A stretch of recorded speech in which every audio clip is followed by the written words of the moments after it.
আজকে রান্না হবে নিরামিষ। তো আজকে প্রথমে আলু ভাজা করে নিলাম, তারপরে করে নিলাম আমিষ চাটনি, আর প্রথমে পাঁপড় ভেজে নিয়েছিলাম, আর ডাল আর ভাত। তো তারপরে আমি রান্নাবান্না সেরে চলে আসলাম পুজো করতে। তারপরে পুজো করে নিলাম, তারপরে চলে গেলাম চা বানাতে। চা বানিয়ে নিলাম, চা খেয়ে চলে গেছিলাম ডিউটি থেকে দুপুরবেলায় বাড়ি এসে স্নান করে নিলাম, তারপরে বসে গেলাম খেতে।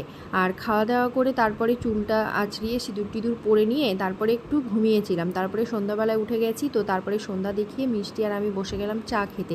চা খেয়ে আর বসিনি, তারপরে চলে গিয়েছিলাম এঁচোড় কাটতে। সকালবেলায় যেহেতু রান্না হবে, তো রাত্রেবেলাতে এঁচোড়টা কেচে রাখলাম। তারপরে করে নিলাম রুটি, তারপরে খাওয়া দাওয়া করে নিলাম। খাওয়া দাওয়া করে চলে গিয়েছিলাম দিদির বাড়ি। তো দিদির বাড়িতে গিয়ে আমি আর সুজয় আর মিষ্টি সবাই মিলে চলে গেলাম।